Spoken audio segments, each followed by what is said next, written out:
Hello and welcome back to the Between Dreams podcast. My name is Chris, and we don't have tagline anymore. We were just talking about it, and we decided that we don't need a tagline because we're going to explore a real conversation. Today's guest is Kyle Kesterson. Thank you for having me, and thank you for saying my name right. We did. That's the new tagline. We're the anti-tagline. I think that's as valid as anything. And it's interesting because we were just talking, but right before we started recording this, I was asking, I was kind of talking about that. What is I was trying to find a tagline for what this is so that if someone's joining us for the first time, that they know that this is part of a thing. And we kind of started riffing, started going with it, and you're like, wait a second, there's some nuggets in here. Yeah. And actually, even before we get started and getting started, I should have done this before we started recording, but I just want to ask you. Oh, boy. Is it okay? Do I have your permission to fail? And whatever it means, because we don't know where this is going. Yeah. But just to play and try something out, and if it completely flops, and what is... I guess failure is that nobody wants to watch this episode. So do we have permission to fail? I think that's what the point is. That's why we're doing podcasts, right? Some people are really terrified to fail. Yeah. Like some people try to stay as far away from failures as possible. And one of the things that's come from, I've been doing a lot of traveling this last year. Yeah. And one of my new daily rituals is to start the day giving myself permission to fail. Yeah. And both is every day, the definition of what failure looks like is different, but just knowing that I have the permission to figure out where my threshold is to try something and completely bomb, it allows me to step that much further into the possibility of my day. So do you think there's this thing that I've seen it I feel like it's more and more becoming a thing of this glorified failures though, where people are like, oh, I don't sleep, I hustle, I do this. And there's this failure thing that's where people are like, oh, I tried so hard that and is that encouraging that I think that's struggle. Sorry, I've written a little essay, I think, about this, or a Facebook post at least. It's giving myself more credit. It was an essay, it's a Facebook post, about this, the glorification of the starving artist mindset. I think in those circumstances, people are giving themselves permission to set themselves up for failure. Oh, and I think that's different. That is different. Because if you're not honoring your... paying attention to what your body's telling you or your mind is telling you or what your heart is telling you or what your soul is telling you, you're like, no, I'm laser focused and I'm just going to grind because Gary Vee tells me to grind, and that's success. You're setting yourself up to failure. Yeah. What I'm talking about is to say, for example, skiing, first thing that popped into my head. When I go skiing, if I haven't crashed today, that means I didn't push to my boundaries far enough. If I were a juggler, I'd be like, what have I not tried that's so crazy that I'm just going to do it until I completely mess that up and fail? Because then I know that I'm actually reaching my thresholds for where I've been pushing myself, or it allows me to go in a completely new direction. I feel like as craftsmen, we figure out I'm going to get and perfect myself in this craft. And so we get super laser focused and we practice. I've seen you perform, I don't know how many times, and you nail it every single time because you've drilled that rut in that groove of what it is to throw things around and have coordination so many times. Describing it as a rut is it is a rut. Think about driving down a path so many times that you formed a groove. Let's call it a groove, not a rut. But sometimes it becomes a rut. How do you get out of that and explore a new path because it's all you know how to do? Right? Yeah. So if you give yourself a chance to fail, it's what happens if I get out of my groove, go down a path that I've never carved down before, and I wonder where this goes. Yeah. And somebody was, speaking of the groove and the rut, I was talking to somebody last night at this little hangout that I was at, and they asked about how much I practice every day. And everyone, so it's been this interesting thing because I never set out to be a highly technical juggler. I never really had an interest in that. And it's been more and more, everyone that sees me, and now has been performing around LA a lot, so people have seen me multiple times, and they're even jugglers and stuff, they'd be like, I've never seen you make a mistake. Or like people say like, because I've done like 100 booby traps, and they're like, I've seen you at like 30 of these, and I've never seen a juggler like not drop something during a set. And this is a recurring theme that if people aren't here for the first time have heard before, and it sounds obnoxious, but I got a lot better at technical juggling when I stopped caring about juggling. The only thing that I care about is audience experience of them being like, "Oh, that was crazy." Yeah. Like it's almost like an insult if people were like, "Oh, that was good. How much do you practice?" So I don't want the juggling to be a thing. And so to come back to what your question was, open to failure. I don't care if I drop. I don't care if I fail as a juggler. And now the perception of me as a juggler is like, you're the best juggler I've ever seen. You've never made a mistake, because I'm willing to get out of that. Like, because I don't care if I drop. So I stop dropping. So I want to actually pick that apart a little bit, in that, you expressed it as technical juggling, right? And so now you've become a master technical juggler. Well, and I'm just gonna like frame that for a moment. Jugglers are not gonna be happy. No, I know. No, just in the sense like you've perfected the performance in the sense of like you didn't drop anything, people walk away wowed. Yeah. Okay, right. And you keep trying crazier things. What I want to play with is, first of all, we can take the analogy of like what juggling is. So to everyday people, at the end of the day, everybody's a juggler. Yeah. I'm juggling my kids, I'm juggling my work, I'm juggling somebody sick, I'm juggling this, I'm juggling that. Like, we use the analogy of being jugglers in our everyday lives all of the time, right? And so when somebody goes and actually sits and watches somebody who does a formal, technical, artistic type of juggling, this is the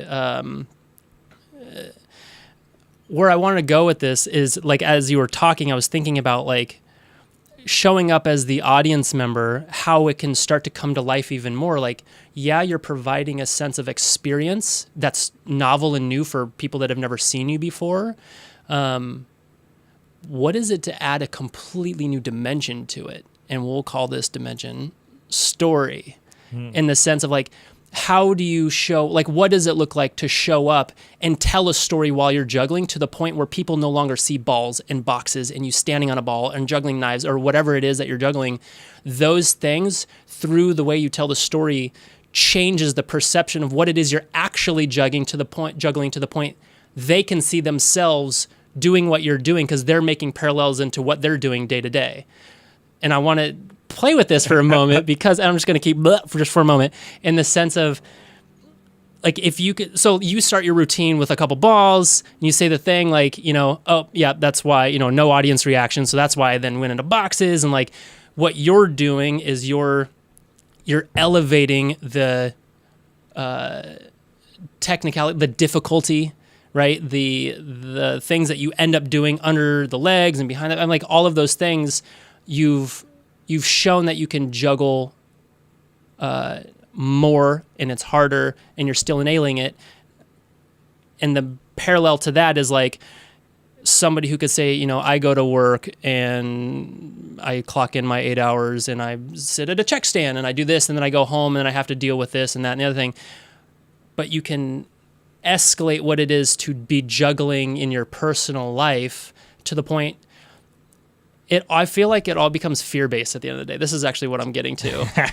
In the sense of, you're trying really hard not to drop something. You don't have a fear of dropping something, but you're trying really hard not to drop something, so that a successful performance is that you didn't drop something, right? And that somebody walked away wowed. But what if somebody in their own personal life, like, everybody's keeping everything going because they are afraid of like, what happens if that person who needs me, who's sick, one of the things I'm juggling, I'm not there for them? Or what if I'm not able to show up and do my work today? Or what if I can't feed my kids today? Or like, what if, all these big what ifs or little what ifs that we're juggling, what happens if we drop the ball? Most people feel like their life, like, they'll suffer, right? Like their life ends. Like, we kind of have that emotional reflex of like, my life will be over. Yeah. I kind of like the idea of like, walk away and let them all fall at the same time and just kind of like show the world that it's okay. Yeah. Like, what lives on the other side of fear? I'll end with that question. Yeah. And as you started with the thing of what are you open to, like, however you worded that, like the possibility of is it okay to fail? Is it okay to fail? And I was just listening to somebody talk about it of like, what's the worst that could ever happen? And like, if you're trying to start, like, launch a business or something, or just like go follow a dream or something. And somebody was like, well, what if you end up like losing the money that you saved up? And then a lot of times, like, the worst case scenario, It's not that bad. is like, oh, okay, that's going to suck. Emotionally. But like, yeah, it'll be okay. Like, it's not actually like devastating. Like, it'll be like, okay, well, I still have like me and my thoughts and the lessons that I learned from that to go on to the next thing. Well, and I feel like the big emotional fallout of that is like, oh, I'm not capable enough to do it on my own. I need somebody. And the irony is that in most of our day-to-day lives, we don't even have the opportunity to show up for each other, to show you, like, I actually am never going to let you fall because I'm here to catch you, but you keep handling it, so you don't even know that I love you. Yeah. Because you're not even creating that space. Finding the opportunity to ask for help is a gift in and of itself, you know? But we get caught up directly on, like, what's the thing that we're focused on. We don't even get to see what is potentially trying to enter into our lives because our peripheral vision is like, ain't nobody got time for that. All right. So have we started the podcast yet? I don't know. I'm not sure. We're halfway done. Sweet. Thanks for tuning in. Whether we started or not. So for people who have even less idea why you're here now, after that, you were a previous guest on the podcast before we had cameras. Well, we had cameras because also we did a tour on my YouTube channel, which you might be watching this on right now. There was a van tour of the van life van tour that you live in and travel around and explore things. And thanks for making me some Google dollars, by the way. Sweet. This is how you're buying my drink. Yeah. If you haven't seen that video, go check it out on the channel. Get a little taste of van life. It has over 100,000 views, which serious? is great. By far, like, I get like 100 views on some of the other videos. Yeah. It's a right time, right thing. And it's funny because I tried to duplicate the success of that video by doing other because I like vans as well. So I wasn't like just doing it because like, oh, this works, I'm going to go sell out and make more videos. But it's good to know. But I was like, oh, I'm interested in this and it works, so I'll try more. And none of them caught the same way. It was an exponential decrease in popularity of the videos. Like yours has like 120,000 or something. Then the next one has like, it's literally like it like a perfect exponential fall. It was like 100,000, 10,000, 1,000, and like the last one I did has like 400 views. It just straight up died. Like that is perfect. Yeah, it's a perfect graph of just a plane crashing into the ground. Of its own kind of failure. But it's good to be able to, like, process of elimination, at least see the things that we think make something a success. We try to create a linear path back to that, and I wonder if I failed because I was trying to chase like this thing that worked instead of there's only one Bromf. Yeah, exactly. That's the name of it, man. Anyway, so let's get into some more of your specific thoughts of, because you have a lot of interesting viewpoints of like what. So you decide, how long have you been traveling with minimal amount of things, and what was that decision to say, I'm going to just like eliminate almost everything and live on the bare essentials that are needed, and now you have the freedom to do a lot. Like, I think about that a lot because as you see in this, on the other side of this whole perfectly crew, curated set, there's just stuff everywhere, and it's like clutter. And it's I well often organized clutter. I'll give them that. feel like that holds me back of like, oh, I'm like attached to these piles of things and it would be hard for me to move somewhere because I have all this crap piled up. Yeah. Talk about the freedom of eliminating stuff and where that, like what that means to you. I'll give the time remaining version because there's a lot of off ramps on that journey. But where I started was, I was working really hard to check off the boxes to achieve what I had defined as success in my own. I had a software startup building these storytelling tools, and I took an investment down in Las Vegas, living in Seattle at the time, and I left and I moved down to be a part of this community. And the super short version of it is that once I got rooted down there, I got a big house. I started filling it up full of stuff. Everything was a lot cheaper down there. It was a lot easier to do. But at the same time, I started spending a lot more time just adventuring because now I was in the Southwest and there's canyons and like it's just so accessible and easy to go play out there. Yeah. So I would start to leave, and the more time I would spend outside, the more time I just wanted to be outside, and I could work from the road behind a laptop at that time. And so I started doing longer and longer and longer road trips. And those road trips, I would then figure out, like, what do I need to take on a week-long, 2-week-long, month-long, 4-month-long road trip? And so I'd put these little boxes on top of I had a Jeep at the time. And in my, it was like a sleeping bag, some kitchen stuff, some clothes, and then just some of my creative stuff, a lot of photography gear and computer stuff. But it would all fit nice and neat, and I would spend all this time out there, and it literally was all that I needed to be out there exploring and like living a very fulfilling life, just adventuring. But the more time that I spent out there being wowed by nature, the more like nature was also like had me in session. It was like, hey, now we're going to open up and teach you some fundamental truths just because you're out here paying attention, slowing down time, getting rid of like the clutter and the noise and the light pollution. This like little learning started seeping in. When did you realize that happened? What was that first thing of like, whoa? I was in Rhyolite outside of Nevada. It's like on the other side of... It's interesting. There was before you get into that, of how there was not even a hesitation of like, well, it was like a clear, there was a moment. And I knew there was going to be because you can feel that when there's like a change. Oh yeah. And that's, I think, interesting. Yeah. Both literal and metaphorical forks in the road. So I was out in Rhyolite during the Perseid meteor shower, and nobody was out there. Nobody. And the moon was a new moon, and it had already set. And so there was zero light pollution. So I'm sitting there underneath the Milky Way in a way that opened up. I think there's about 6 stars here in LA. So in most places, you look at the sky and it feels like a dome. Like it feels 2-dimensional.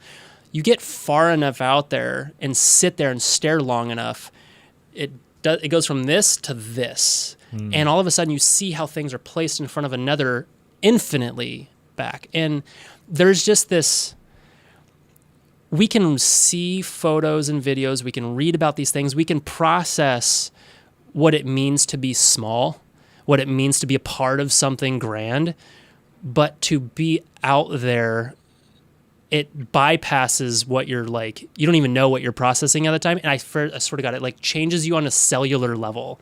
It just becomes this like visceral knowing that we are infinitesimally small. And it's just that immediate like, oh my God, it's real now that I understand that none of this matters. Like we are here and gone.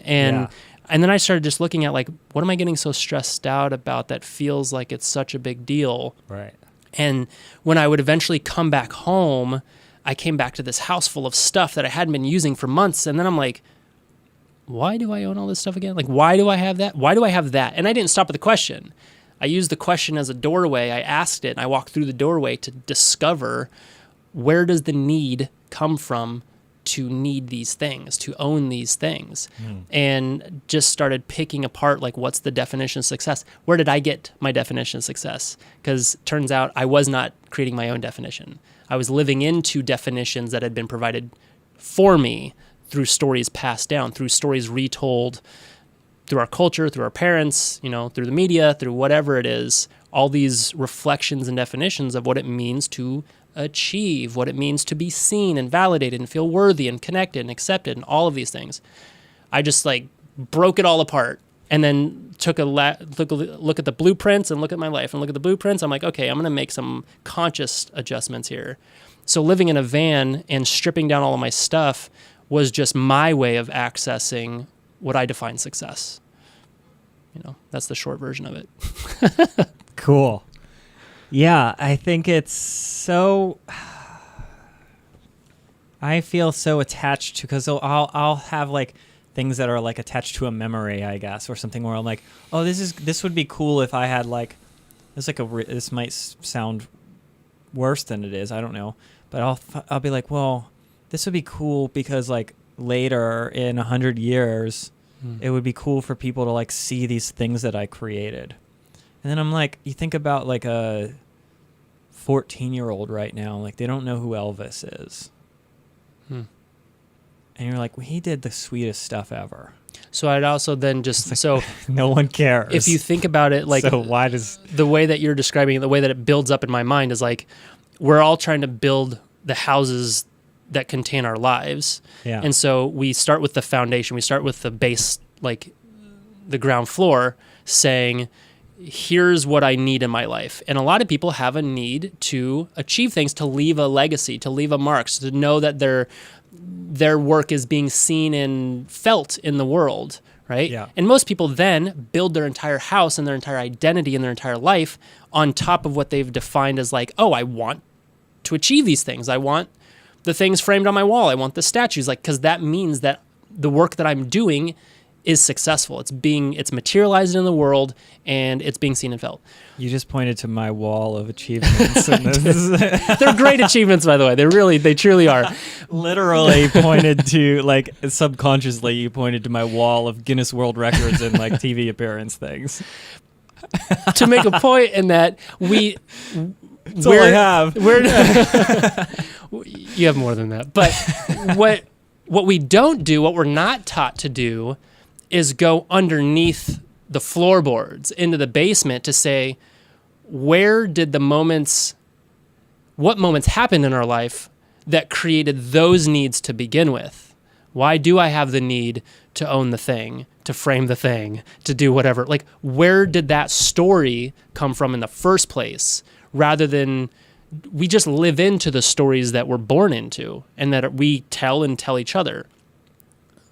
What's underneath it? What are the moments that happen in your life that cause that need, and aspiration? And there's we talked about this before we started rolling, in that I always said this kind of the same thing. I was like, oh, I wanted to do it because I thought it was going to, or like talking about the Guinness World Records, I was like, oh, that's going to be like a thing that people are going to book me more, or people are going to care, or when people come over, it's going to be like a talking point.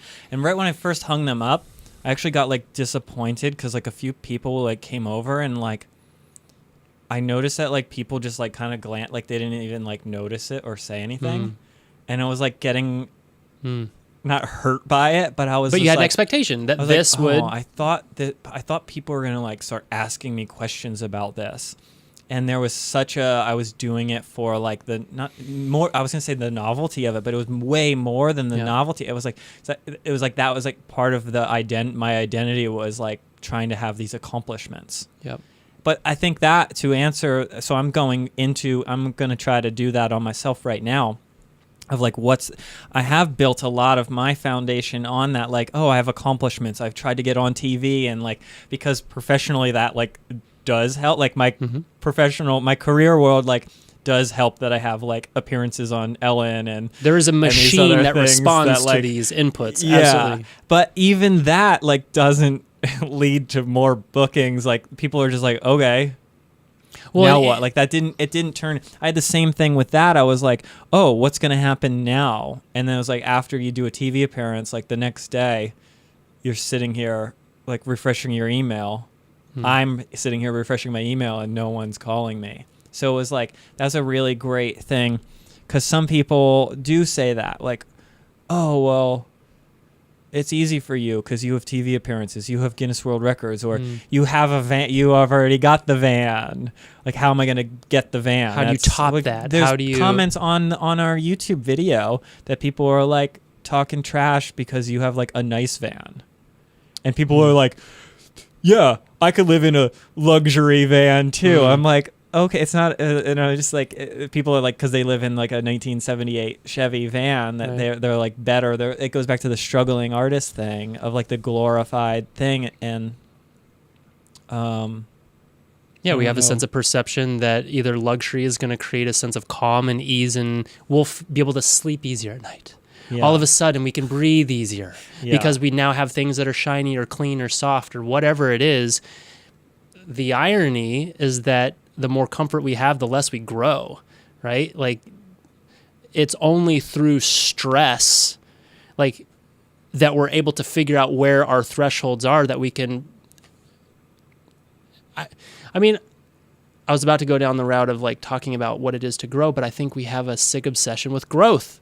You know, like, why is it not okay to just be? Why is it not okay to, like, how many people can't step away from the doing? They don't even know what to do themselves. Yeah. They have like 3 days to not do, and all of a sudden they either feel guilty, like they're not consciously focusing on the problem that they're trying to solve. They're not improving. They're not getting the next thing. And because they're not moving themselves forward, they're not doing something right, you know? And that's the big hairy lie. And if you look at what people are defining success, how they spend their time, and then they focus, like right now I'm hosting a couple different groups through the coaching that I do. And what I'm helping people try to do is both improve their quality of life, but also their trajectory. And everything is project oriented. Everything is work based. Like, the thought is that if I can just stay focused and check this thing off, then this thing off, then this thing off, then this thing off, then this thing off, then I'm going to be doing it right, And I like to go, okay, well, let's map out what are your goals. Let's break that down into tasks. Let's get really tactical and clear, not try to hold things in the brain and eat up all your resources, just trying to navigate that every day. Let's see the map. Let's see the blueprints. But since we're here, let's ask some bigger questions, And so I also like to pay attention to how people use language, but asking bigger questions like we were just talking about, like, what does it mean that these things are done? One of my favorite things to do is a graveyard meditation. And as I've been traveling, so I don't know if you know this, but this last year from June to June was 19 countries in 22 states in 1 year. And so one of the things that I started doing was going and visiting graveyards in a lot of the places that I was traveling to, just to kind of see how different cultures honor death and what it means. But I'd spend enough time in there where I call it a meditation, but you walk around long enough and your perception of what is happening starts to shift. This has happened a few times where I'll walk around just kind of floating through, and eventually it kind of clicks to where I'll look over and it'll be like, oh, that's my grave. I'm buried there. Oh, there's my parents. Oh, and all my friends. Everybody that I've ever met and know, I'm surrounded by. And there's this kind of like transportation in the future moment where you're just sitting there and you can kind of believe it for a moment that this is it. This is all what it came down to. Who's visiting you? Or what am I stressed out about right now? For? Like, what did it all amount to? Why did it matter all of what I was doing when this is what it amounts to? And you're looking at a headstone. So the question of that is that inspiring to people or I don't know. Is that like a... So sometimes I think about that for myself too. I'm like, I got, again, maybe going back to this stuff thing. I'm like, I had all this stuff that I think is important, or like these or like a video or like a cool photo. Then I'm like, it's on a hard drive that's not going to be able to be read in 8 years. Yeah. That like, I'm just like, oh, well, I feel like this is so important. Like I had this moment that was like a live show or this cool photo or something. And the one thing that I struggle with is like, oh, I like this like documenting this thing, and I'm like, oh, this is important, and it was like, oh, these like conversations are important because they're going to live on forever. And it again goes back to that thing, like huge famous people that were famous like 30 years ago, just it's gone, like there's no thing there. And I guess there's a choice there of like, that's like hugely disappointing. Mm-hmm. Yeah. If that's hugely disappointing when your foundation, as you were saying, is built on these like accomplishments that I think that are so important. But if I said that my foundation was, instead of being on these like plaques on the wall and YouTube videos and like these things that I like can create and build upon and do this thing, if instead my foundation is built on like thinking about this conversation and like next week, that this, not only because there is a thing of, it's not just about us right now. Right. There is the thing that I care about of sharing stories and getting things out there. And if that reaches however many people it reaches, it's like, when I stop worrying about what's going to happen to these recordings in 100 years or what's going to happen to those things on the wall in 100 years. Like, do you lose the ambition to do it? Well, no, I think now it's like, okay, cool. I don't have to worry about it so much. I don't need to worry that it didn't get as many views. There was a task to do that day, and that's what like my Just Go thing is. Yeah. Is about this step today. Yep. Because as soon as we start thinking about the top of the ladder, we're like, I don't know how to do that. Well, even if but you did, I know how to take the first step. Even if you did know how to do the top of the ladder, even if you could make it to the top of Everest, then what? Yeah. So the way that I think about it is, at first, my experience had to skew me all the way to one end of the spectrum, which is none of this matters, right? Here and gone in a blink. Like, even as a species, here and gone in a blink. None of this matters. But if you stay down at this end, I mean, that's basically nihilism. Like, there's no point to living, you know? So it was really important to actually slingshot to the other end of the spectrum. Right. And the other end of the spectrum is, I see it as two things.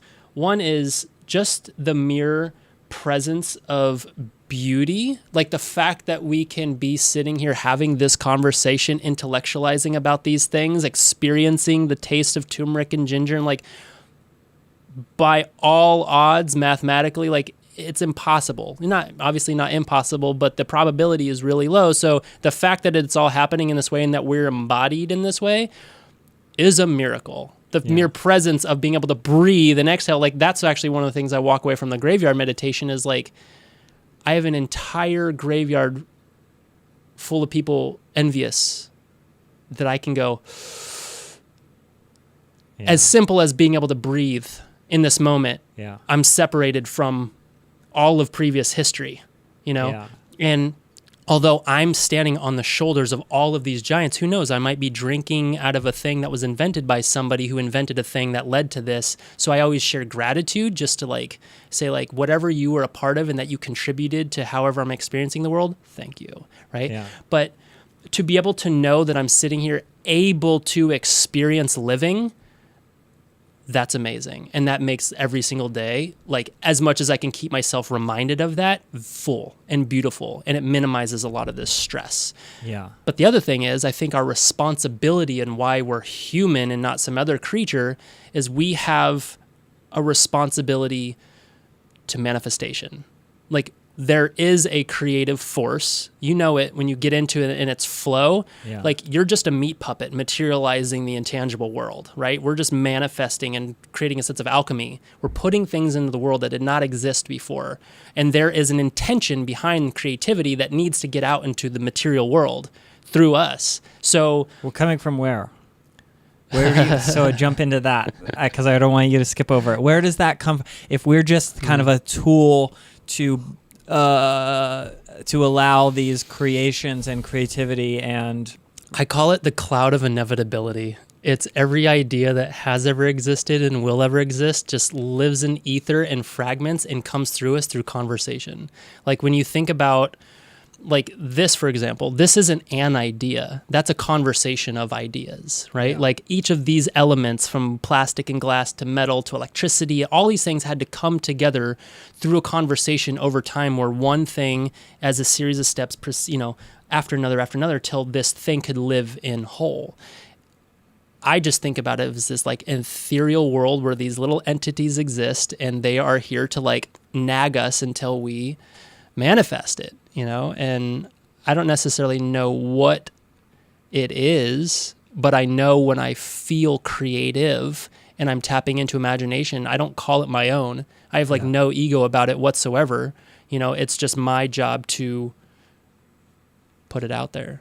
So let's get practical, because people are going to start being like, well, that's crazy.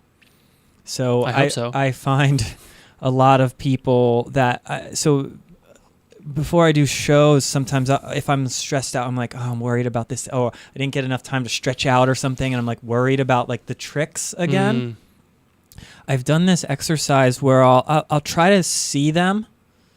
Like I'll try to peek through the curtain and see them. And I'll see them instead, because once I'm on stage, they turn into a crowd, or they're usually black and I don't see them at all in darkness. And I'll try to see them as individuals. I'll see a person, and then I'll like have this thing of like, oh, thanks. First of all, there's like a thanks for coming to my show or the show that I'm in or whatever. Yep. But then there's also this thing of every person there was at like a juggling or circus or variety show for some reason. It's usually because like, you know, it's an entertainment show. They're escaping something. Not that they're trying to escape the reality or something, but like, oh, this is fun. Entertainment. Yeah. Entertainment is an escape from reality. Mm-hmm. And I try to have that flow of something. And so people will get like, there's like, I don't know why there's like such a, people will say like, I feel like especially in the entertainment world, like, no, I created this. God didn't do this, or even the universe, whatever word. Those are all the same words, or your word. Like, it's all the same. It's this thing that has power that's not us. And I really, truly believe, like, I don't have anything but I was given this ability to, it's like I think like we're like the sprinkler on the water thing. Like we can spread this stuff out, but without water flowing through the hose, that sprinkler is useless. I like thinking about when astronauts, you know, hearing the story of the overview effect, when an astronaut gets to into whatever sphere and then they look back and they see the Earth as a singular organism. Right. They all kind of experience this sensation of like, we are all a part of this organism. This organism is expressing itself. Consciousness itself is expressing itself through us. And so when I'm living consciously at this end of the spectrum, my job as a human is not to orient my life to have to climb this mountain to reach a peak. I like thinking about it as if my life is like on this mesh grid and I'm just like a singular plunger, and it's my job to just to keep plunging. Can I plunge deeper and faster, and how can I just create waves and ripples that just keep going? At the end of the day, it's just about the process. It's not about what becomes of it, because it's just going to keep seedling out in a way that we're not going to be able to see it, because it could plant in some way that leads somebody to think differently or do something differently that then causes this, and we'll never be able to see it. So it's not about us seeing our effect. It's just knowing that we're putting things out there and we're doing it because we're honoring the process. When you're talking about entertaining, you're going through the process that either allows somebody to consciously step away from things they're struggling with, or to sit there and be inspired to see what is the capacity of human potential when focused on something. You know, so you're planting a seed, but you are just honoring the process. And I think that if we just focus on the process and less about the result will take care of itself. You know, even if it doesn't take care of itself for us or in this lifetime, which is our ego needing that thing to happen, we're trusting in that it's playing its role. And I like thinking about myself as just a sliver of consciousness in total. And the more that I experience life and doing, we're just creating more. Consciousness has its ability to learn itself and know itself through us. And that starts to get a little abstract and vague, but. Well, so the question to that is that to come back to practical, is there a fear in that thinking of like, well, I could probably just fade out and this organism can probably go on. So if there's a if there's a line of ants that are, handing over however ants do their thing, like food. carry the thing that they push the food over there, like that's, every one of those is important, but also like not if one of them gets removed, it's okay. But it's like there is this world of individuals. So my question with that thinking is I like it because it removes the responsibility in a way. Like we still have responsibility, but it's also this thing of like, but it's okay to fail because even if I don't build that foundation on the things that I accomplish or the awards that I get or the whatever it is, it's just that daily, not even progress, the step, something, action. And I like action. But does your thought on that come into a thing of like, if someone is like, well, I could just not really do anything. Yeah. The overall thing, like the astronaut's not going to see me not doing the work that I'm supposed to be doing today. Right. So I can just I don't need to do it. Yeah. So one of my, okay, if we were to zoom all the way out and get the overview effect on the way that I understand in my little brain what life itself is as like a force, life has a singular purpose: to enable and grow more life, right? It just wants to keep buzzing. It just wants to keep vibrating, wants to keep spreading. So life has a singular purpose: enable, grow more life. Everything built on top of that, we, through our stories, have called things, labeled them right or wrong, good or bad. But if you look at underneath those labels, what does it mean? Things that are bad, if I lie to you, or if I cheat you, or if I steal from you, or if I kill somebody, like these things we label bad because they diminish life, they remove life.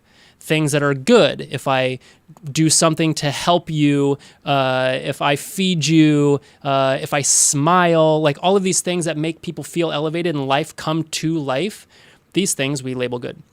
Through my whole journey and getting really meta and cerebral and I guess spiritual through all of this, the term I've discovered that I am is a moral nihilist in the sense of I really don't believe in right or wrong through this lens. I don't believe there's such a thing as good or bad. And I'm bringing that up because it's a subtle shift, but it's a really important subtle shift in that I choose when I wake up in my day to serve life just because I want to serve life. Life is beautiful, and I like when I feel good living, and I like when people around me feel good living and elevating and inspiring each other. Like it feels good doing those things, so I just want to serve that thing. So I'm going to wake up and just enable life. But it's my choice. If I choose not to do it, hopefully I'm at least neutral and I'm not diminishing life for somebody, creating more stress or friction or frustration or anger or resentment or whatever. I try to stay as far away from that as I possibly can. So I either have down days where I'm not going to put energy into it, or I go outside. Like some days my purpose can be literally walking down the street just smiling at people. Yeah. Just because we have mirror neurons, you smile, it's going to make me smile. I feel better, oxytocin, dopamine, like whatever is dripping in through our body now, all because we started with a smile. You've served life for the day. Where we get hung up is, was that enough? Like, I don't want to do one-to-one. I want one smile to impact 1 million people, so then I'm really doing the work. Yeah. But I think where we create a lot of stress for ourselves is saying that, what is my purpose? Really, it's what do I feel aligned in myself that feels that it comes naturally to me that I can become really good at that'll serve life. But at the end of the day, you could literally just walk down the street and smile at people. Yeah, I instantly have when I start thinking about this stuff, I like instantly have a feeling of and I want to come up with and I do. Yeah. And I go so hard on that foundation of like, no, I want to accomplish things and I want to be busy and I want to do this work and I want to do all these things. And that is a hard thing because I know for a fact that once you get on the Ellen show after you've been trying for 5 years, it doesn't really feel like you accomplished anything. I'm like, oh, that was cool. Now I need more. And I know, I mean, and we've all heard it from people that are like have $1 billion. They're like, well, it doesn't really solve problems. I'm like, well, it solves some of your problems, but it creates a whole new world of problems. Right. And that's, I've hit these things of going back to those accomplishments of like, oh, I wanted to get on the Ellen show. So I tried really hard and did a lot of work to get there. And I did it. And then I was like, okay, now what? And I was like, oh, I want Guinness World Records. So I like did that. That was like a long process. Got it. Did it. Okay, now what? Everything I've done, I was like, I wanted to tour colleges with my show. I was like, and then I did that for like a few years. Then I was like, all right, this isn't really what I love. Yeah. And then it was like every single thing that I've ever like tried to do. I was going to say like these things that I've tried to do, like I've gotten them. Absolutely not. So let me ask you this. Maybe outside of performing or outside or including, when is a time where you felt sustained as like, wow, that felt really good, or hearing that or seeing that or doing that just made you feel good, just like, wow, that was amazing, and it sustained itself for a bit? Yeah, I find those when I feel good is whenever, whether it's like a video or like a cool photo or a live show or like that, getting into that vibe of like, oh, I was connected to real thing, is like, it's either a connection to this like thing where it's just like, I'm like, I don't know how that happened, but that was like I like blacked out on stage, or something happened, or like if I'm talking, or I get that feeling of that when I'm either just creating something. So I feel like a real, like I physically feel different if I like don't make something. And sometimes I just need to make a video. So there's like a thing, and it might be the thing of falling back on this foundation of like, I think that was like accomplishing something, because I like, yesterday there wasn't this video. Now today there is this video. So now I accomplished something. So I'm valuable. Right. That's instead of the me second saying, half of it. well, what if I was just valuable for smiling at people? But that's not tangible. See, I like the tangible. Well, but you said too that when you're making something, so there's energy in like, I get to like, when you attach yourself to something that becomes a project or something that is needed from you, it puts you to work, right? It does give you the ability to show the world and yourself, what are you capable of doing? And there's something really reinforcing about that gives you energy as much as it takes energy. Hopefully it gives you more than it takes. But the way that we reconcile the whole thing is when we're finished, how is that validated? But that last half has become the social construct. That's the last half that creates the discord and discontent. Like the first part is a very natural thing. Like as an organism, we seek to grow. We seek to see what we're capable of doing. You know, mastery in art is a representation of that. And that's why we can experience such the presence of beauty. You know, you go to Rome, you go to these places that you can look at what mastery looks like, and you get to see the power of the artist. Like, I think that's one of the things that really stunned me, was getting to see what happens when an artist is given a platform and given the tools and given the resources and given the constraints and put them all together to create something with such the presence of beauty that like causes people to fly from all over the world to be in its presence. This is also, I think, as a little side tangent, but one that's relevant, is I think this is why, first of all, you see that the artist is exploited by the government, the corporation, and the church, is that they know the power of the artist to get people's attention, the most like lucrative resource on the planet at this point. And so to be able to get an artist to get someone's attention, and then for religion, for example, to slip in dogma because now I have your attention, or to slip in propaganda because now I have your attention, or to have you buy something because I now have your attention. This is also why I think that our system has created a offset tier of the importance of the artist. Like if people feel like they're coming out to say, parents, I'm going to be an artist, you know? Like you tell the world you're going to be an artist, you're like, well, when are you going to get a real job? You know, it's like we have this perception that the artist is not a real thing because it keeps artists on the lower peg, begging and pleading and needing, please validate me, please give me some money so I could pay my bills. When in reality, like you're doing the work that's making these other systems possible. So I think it's insidious personally. Which is why it's more important than ever to say like, screw that noise, need those things less. Don't need the validation, don't need the resources, and just keep making things. Like that's how you scare the hell out of systems. Because they're like, they know the artist is like the most important, you know. So let's bring it back to, we'll wrap this up here in a few minutes because we doubled our if you're still with us, time. Thanks. And so bring that back to, let's go back again, once again, bring it back to practical. So somebody that's doing and there will absolutely, because I'm thinking in my brain right now, there's those, but I do need resources. And I'm not as interested in disrupting this system that has been in place for 500 years, thousands of years, as I am to like, I want to pay rent.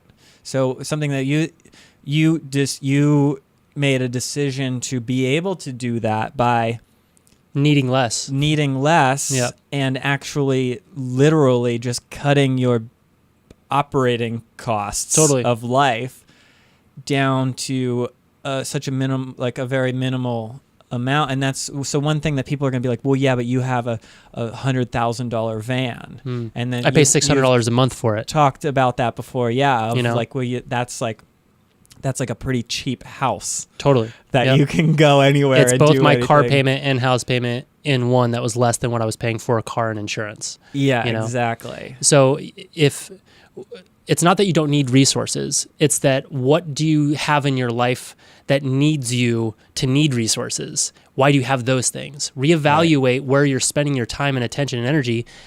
Start cutting costs. Start focusing on the things like what in your life is actually serving you. It's not what is valuable. What is creating value for you? What is allowing you to do the things that you love? What is, like, if you love your own time, that was one of my biggest points of what I define as success for myself, is having autonomy with my time. Nothing in my space was giving me time, right? So in fact, the more that I had and the more that I was beholden to meant less time. So that was one of the biggest motivators to start purging stuff and accounts and subscriptions and memberships and bills, you know, because the less that I needed to make, the more time that I had to explore, to play, to learn, to grow, to create, to connect, whatever. Yeah. Cool. Well, I think that has, people are going to start thinking, if you actually listen to those things, it forces you to really. Some people don't like looking in the mirror that way. Right. You know? It's easy to push that. Well, all right. Well, maybe next year. But that's really interesting for me. When you came in, I was like, sorry, there's like stuff everywhere here, and I'm just like, I am trying, like, but I do feel that attachment of like, I'm like, I get down. Find like friends who will help you do that. Yeah, you know, seriously, because sometimes all of these things are a muscle, and I did not start by looking at my stuff and be like, I'm militaristically getting rid of all the stuff. Like, I had somebody come over here and like create a 3-tiered system, and we did it together. And then, but once you throw a couple things in that pile, the world you know, oh wait, actually it kind of feels good. And then to know that your stuff is going to actually go and potentially help somebody and be valuable in somebody else's life also added more of like, I would love to donate this to somebody, you know. Get in that habit though, but you have to build up that little muscle. Yeah. You know, start small, start audacious. Like, there's no wrong way to do it. There's no such thing as wrong. Yeah. So, you know, I do these 30-day challenges every month, and I did this one recently when Stephen Hawking passed away. The day that he passed, you know, I was just kind of reflecting on what made him so special, and it was curiosity. His ability to ask questions was so powerful that it changed things, right? And I started thinking about, I love questions. I've always been a very curious person, but I've never thought about it in this way, in that I created a 30-day challenge where once a day I would set a 5-minute timer. I usually did it at the end of my day. And I'd set a 5-minute timer, and I'd use my notes or I'd notepad or whatever I had in front of me. And I would just free write questions, just question after question after question after question after question. Like, not how many questions could I come up with in 5 minutes, but my goal was, could I bring myself to ask a question that I would not even have thought to ask otherwise, that by seeing it and asking it could potentially change something. So I started visualizing this about 2 weeks through, was like, I see a question as a doorway. When you ask a question, it's like you open the doorway. When you go on the quest, when you seek to answer that, you step through the doorway. What is on the other side of that curtain could change everything, right? And so getting into the habit of asking questions, you build up a muscle to become more inquisitive, both around like the world, around people, but internally and what's going on. And you'll start asking yourself questions of like, what is my identity? Like, what is my definition of success? Why do I own these things? Why do I drive in traffic from here to here every day? Why do I keep this person in my life who sucks energy out of me? Why do I, you just start seeing things through these questions, which is the first step to having more autonomy and agency over how you choose to spend your day between dreams. Oh, I don't even have to say anything at the end. We'll tie it up in that. There's our tagline. It was just the power of to wrap it up, the between dreams. But in a really quick tie up of that is, you didn't ever, the focus on that was never, we are often focused and we have this obsession with finding the answer. What's most interesting with that is that you didn't even hint at the desire to find the answer. It was just opening the door. And again, that fits in with my just go world of, and I don't talk anything about, like, in that book about like what the end result, like, I knew I wanted things, and I talk about how I started, and that's all it is. It's literally just taking that first step, and then that illustrates it well, is like, you're just opening the door and taking one step. You're sure there's going to be all kinds of nonsense over there, that there's going to be answers, and there's going to be more questions, and then there's going to be more answers, but there's going to be also a lot more doors and a lot more questions that you can walk through. Yep. You ask the right question, truly can change everything. So discover the question. Great. Well, that's good. Thank you for being here. Dude, thanks for having me, man. I was looking forward to doing a follow-up from the van talk, because that connecting on that it pulled a lot of things forward that I hadn't consciously thought about, that I got to reflect on more so afterwards. So cool. I feel like this conversation was the same.